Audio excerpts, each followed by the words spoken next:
alihi wa sahbihi ajma'in, amma ba'd. Alhamdulillah, ma'asyiral muslimin wal muslimat rahimakumullah. Mari kita lanjutkan kembali pembahasan tentang adab-adab bekerja mencari nafkah. Ini mungkin pembahasan atau bahagian yang terakhir dari pembahasan kita tentang tema ini. Selanjutnya masih terkait dengan jual beli. Di antara adab-adabnya, hukumnya tidak wajib, namun sifatnya anjuran, yakni iqalatun nadim. Iqalatun nadim maknanya itu adalah memudahkan. Jadi seorang penjual ini memudahkan pembeli yang karena suatu alasan ingin mengembalikan barang yang sudah dia beli, ya, meskipun ini tidak wajib, ya, kecuali kalau sebelumnya memang ada perjanjian, ya, bahwa dalam tenggang beberapa hari atau beberapa waktu setelah transaksi terjadi, kemudian pembeli merasa tidak cocok karena satu alasan, kemudian mau mengembalikan, maka pengembaliannya diterima. Itu namanya majelis khiyar. Tapi rata-rata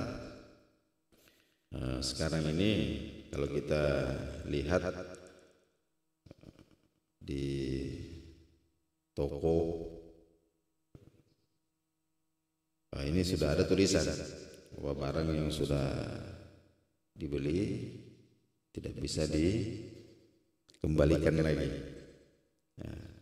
Ya, meskipun demikian, ya, sini disebutkan bahwa terkadang seorang pembeli ini membeli barang, lalu kemudian ternyata sampai di rumah barulah dia menyadari bahwa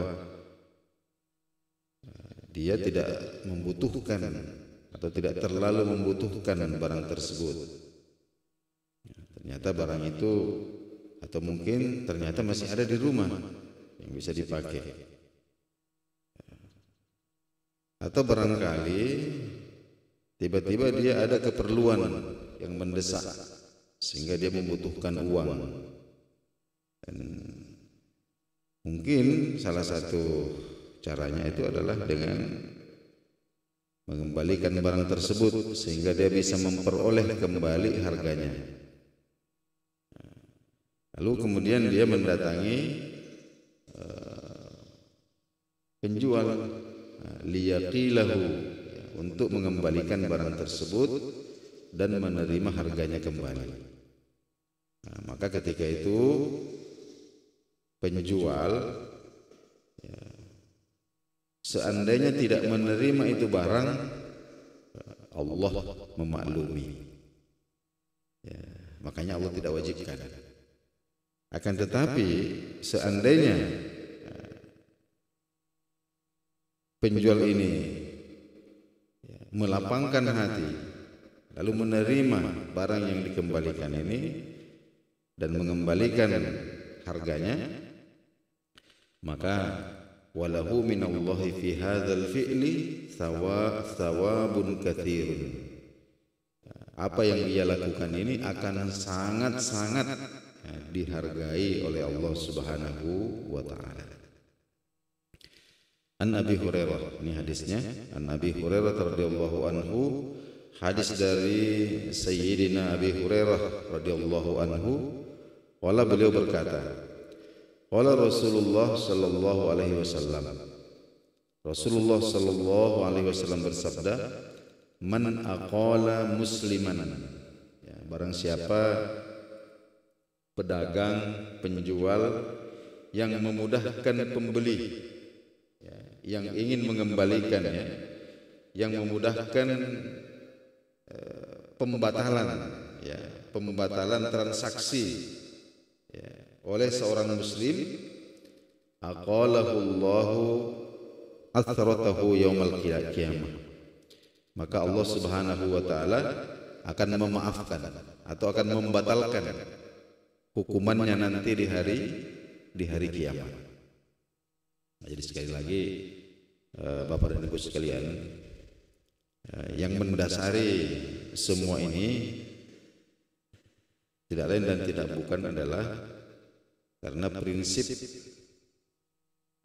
muamalah, prinsip ketika kita berinteraksi atau bertransaksi dengan di dalam Islam, itu prinsip dasarnya bahwa semua muamalah, semua transaksi itu kita bangun atas dasar at-ta'awun 'alal birri wat taqwa, ya, tolong menolong dalam kebaikan dan ketakwaan kepada Allah. Ini perintah Allah, wa ta'awanu 'alal birri wat taqwa. Inilah pijakan seorang muslim dalam semua bentuk muamalah dan transaksinya, ya, termasuk jual beli, termasuk utang piutang. Jadi tidak seperti prinsip ekonomi modern, ya, bahwa nanti seseorang itu disebut berhasil bisnisnya, sukses usahanya ketika dengan modal yang paling sedikit bisa menghasilkan keuntungan yang sangat banyak. Nah, itu prinsip ekonomi yang, ya, kalau Islam bukan seperti itu. Jadi kita bertransaksi, bermuamalah ini, yang paling pokok itu bukan untuk mencari keuntungan. Bahwa keuntungan itu penting, iya, namun bukan itu tujuan utama. Tapi tujuan utamanya itu adalah at-ta'awun 'alal birri wat taqwa, ya, saling tolong menolong. Jadi hakikatnya ketika kita menjual sesuatu kepada orang lain, kita menolong orang itu.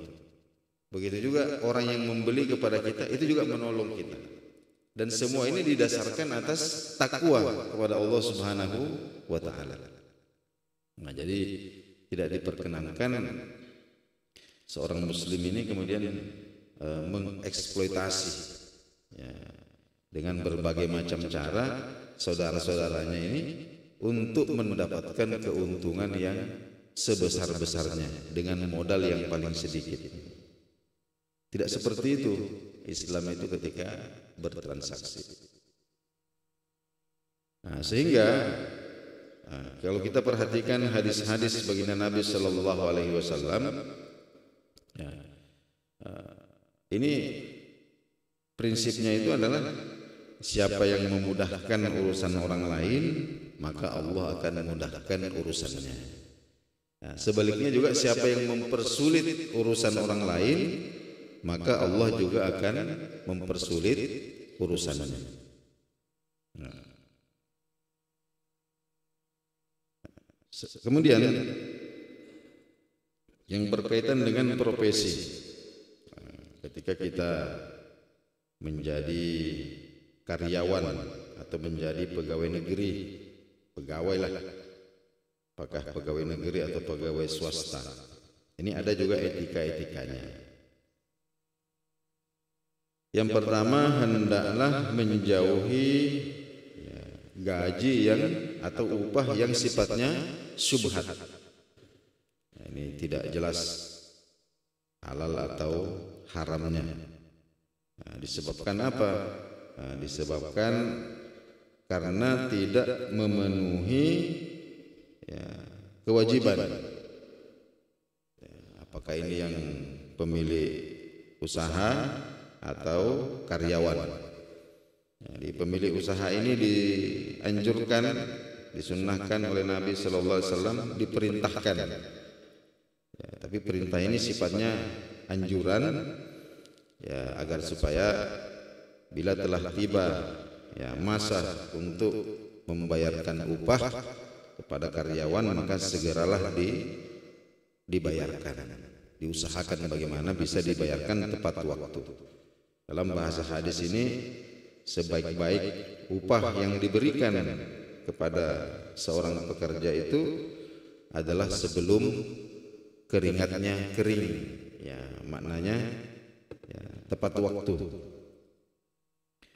Nah, kemudian sebaliknya juga orang yang bekerja pada seseorang, ya, termasuk pegawai ini, ayyatajannaba at-ta'akhur am maudi'il amal al-muttafaq alaih.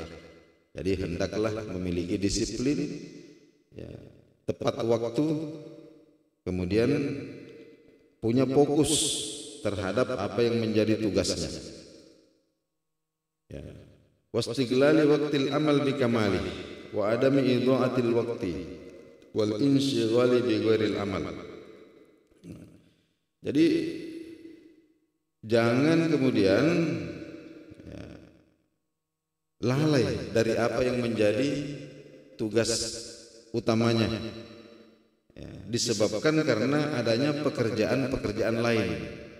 Jadi ada job-job sampingan yang kadang-kadang yang sampingan ini malah lebih diutamakan daripada pekerjaan pokoknya. Sehingga tidak jarang kita temukan ada oknum PNS yang katakanlah sudah berminggu-minggu nih tak masuk kantor. Kenapa? Karena ternyata dia urus perdagangannya, dia urus pertaniannya, dia urus perkebunannya. Ini tidak diperbolehkan. Ya. Jadi kalau seperti ini, fa innal idha'a lil waqti wal insyighal anil amalil matlub. Jadi keterlambatan di dalam bekerja. Ada istilahnya terlambat datang, kalau pulang tepat waktu. Datang terlambat, pulangnya tepat waktu. Hal seperti ini atau mengabaikan ya, tugas pokok karena disibukkan oleh kegiatan-kegiatan sampingan, ini taja'alu ujrata hadzal waqti maudu'a syubhatin. Ya, menjadikan upah atau gajinya itu menjadi syubhat. Kenapa? Li'annahu akhadha ujrah, karena dia mengambil gaji biduni amalin, tapi tidak menunaikan apa yang menjadi tugasnya. Kemudian dijelaskan di sini bahwa barang siapa, jadi ada asar dari ulama salaf kita, barang siapa yang diberikan suatu tugas kemudian tidak menunaikan tugasnya itu, lalu mengambil gajinya, maka sebenarnya dia itu berutang. Suatu saat nanti akan saya berikan contoh begini. Ada seorang karyawan, barangkali pegawai honor. Pegawai honor ini biasanya rajin, tepat waktu, tapi sedikit gajinya. Ya. Jadi kalau ada seorang pegawai yang kalau kita lihat kinerjanya, kita lihat pekerjaannya, ya, mestinya ini orang digaji 5 juta umpama. Tapi ternyata setiap bulan ini dia hanya menerima 500.000. Padahal pekerjaannya banyak. Datang tepat waktu, pulang paling akhir. Dia urus semua. Jadi kalau kita logikakan ini orang mestinya digaji 5 juta, tapi ternyata cuma 500.000. Itu jangan berkecil hati. Nah, karena sesungguhnya yang 4,5 juta itu dia tabung. Itu Allah simpangkan itu. Jadi ada suatu masa nanti Allah akan berikan kepada dia. Allah akan berikan. Begitu juga sebaliknya. Kalau seumpama ada orang yang, kalau kita lihat pekerjaannya, ya mestinya ini orang cuma digaji 500.000 saja. Ya, bagaimana tidak? Ya, datang ke kantor paling lambat jam 10 baru masuk kantor. Sampai di kantor juga tidak langsung masuk kantor, singgah dulu di kedai minum kopi 1 jam 2 jam. Nanti masuk kantor ini jam 2 baru masuk, duduk di depan meja, itu pun tidak bekerja, cuma main game saja sampai sore, ceklok pulang. Seperti ini model pekerjaannya. Ini mestinya ya digaji 500.000 ya udah banyak, tapi ternyata di kantor itu dia yang paling banyak gajinya. Gajinya 10 juta umpama. Itu artinya dia berhutang 9.500.000. Ya. Dan itu nanti akan ditagih, akan diambil. Entah bagaimana caranya. Entah bagaimana caranya. Jadi seperti itu caranya Allah Subhanahu wa taala itu.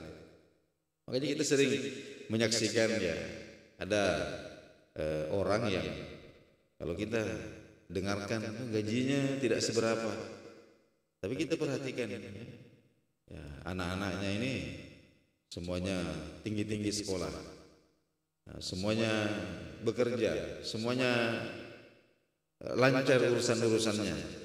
Nah, itu Allah kembalikan apa yang semestinya menjadi haknya.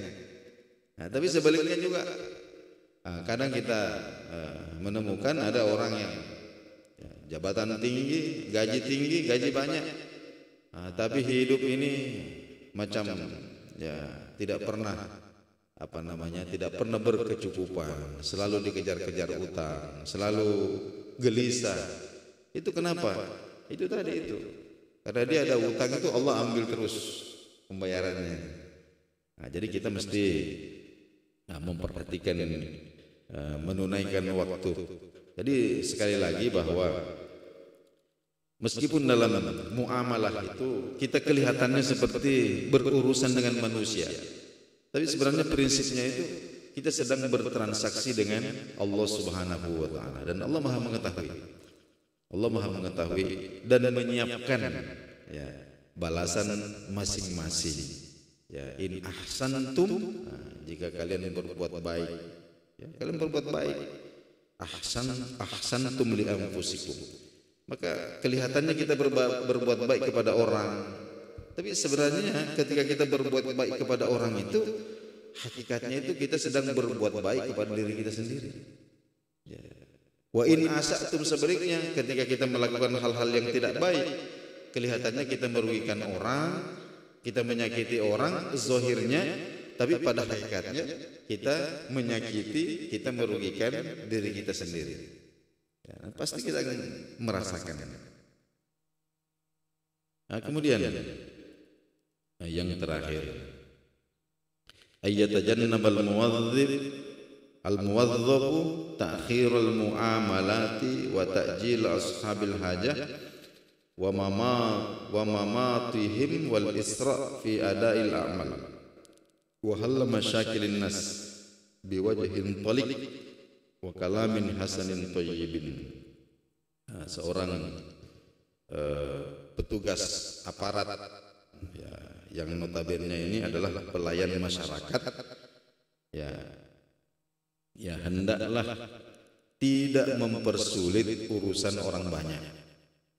Ya, karena sering juga kita dengarkan ini ya, di Indonesia ada ungkapan-ungkapan yang mengatakan ya, kalau bisa dipersulit, kenapa harus dipermudah? Itu malah ya. Jadi sesuatu yang memang bisa dimudahkan, dimudahkan. Ya. Jangan sebaliknya, sesuatu yang sebenarnya mudah sekali, kemudian orang ini dipersulit, dipimpung ke kiri, dipimpung ke kanan, bermacam-macam, sampai kemudian orang sudah katakanlah mengorbankan waktu dan tenaga, datang dari jauh untuk mengurus ya, mungkin administrasi yang berkaitan dengan identitas dan lain sebagainya. Nah, lalu kemudian dipersulit dengan berbagai macam hal-hal yang sebenarnya tidak terlalu penting. Nah, kemudian berhadapan dengan manusia, ya hendaklah dia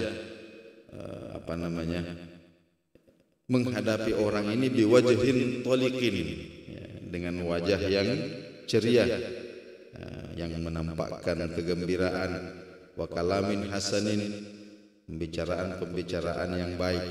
Kenapa? Li'annahu ya'malu fi madmari khidmatin nas. Karena sekali lagi ketika pekerjaan ini kita ingin jadikan sebagai ibadah kepada Allah Subhanahu wa taala, ya, maka meskipun kelihatannya kita bermuamalah dengan manusia, tapi sebenarnya yang mesti kita rasakan pengawasannya itu adalah Allah Subhanahu wa taala.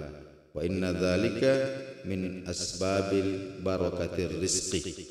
Dan semua ini adalah hal-hal yang menyebabkan rezeki seseorang itu diberkahi. Jadi ini faktor X, ya, yang hanya ada di dalam Islam itu adalah faktor keberkahan ini. Jadi berkah itu, hadirin dengan Allah Subhanahu wa taala, adalah ketika Allah memberikan kepada kita lebih dari apa yang kita butuhkan. Ya, tidak mesti banyak, tapi lebih dari apa yang kita butuhkan. Ya. Jadi terkadang Allah itu memberikan kita berkah dengan mengurangi keinginan kita. Ya. Orang-orang kok pada pingin begitu, tapi kok kita tidak pingin. Nah, ini contoh atau bentuk berkah yang diberikan Allah Subhanahu wa taala. Jadi ulama salaf kita katakan bahwa sedikit yang berkah itu pasti lebih dari cukup. Sedikit yang berkah pasti lebih dari cukup. Jadi mungkin ada orang yang penghasilannya cuma 1 juta, 2 juta, tapi Allah hindarkan dia dari kebutuhan 10 juta, kebutuhan 20 juta. Itu namanya berkah. Kadang sebaliknya, ada orang ini penghasilan sampai 40 juta, 50 juta, tapi dia butuh lebih daripada itu. Ya. Ditempatkan pada suatu kondisi yang dia membutuhkan lebih daripada apa yang dia miliki. Ya, makanya dikatakan bahwa sedikit tapi berkah pasti lebih daripada cukup. Sebaliknya, banyak tidak berkah pasti tidak cukup. Nah, oleh karena itu hadirin Allah Subhanahu wa taala, inilah yang kita prioritaskan dalam bekerja, dalam mencari nafkah. Yang pertama, kita niatkan at-ta'awun, saling tolong menolong, membantu alat taqwa, atas dasar ketakwaan kepada Allah Subhanahu wa taala, dan hendaklah kita menjadikan keridhaan Allah Subhanahu wa taala di atas segala-galanya. Itulah asbab-asbab yang menyebabkan rezeki kita berkah insyaallah. Hadirin Allah Subhanahu wa taala, inilah yang sempat kita kaji berkaitan dengan etika bekerja mencari nafkah. Mudah-mudahan bermanfaat. Lebih dan kurangnya mohon dimaafkan, dimaklumi. Kita tutup dengan doa kafaratul majlis. Subhanakallahumma wa bihamdik, asyhadu an la ilaha illa anta, astaghfiruka wa atubu ilaik. Assalamualaikum warahmatullahi wabarakatuh.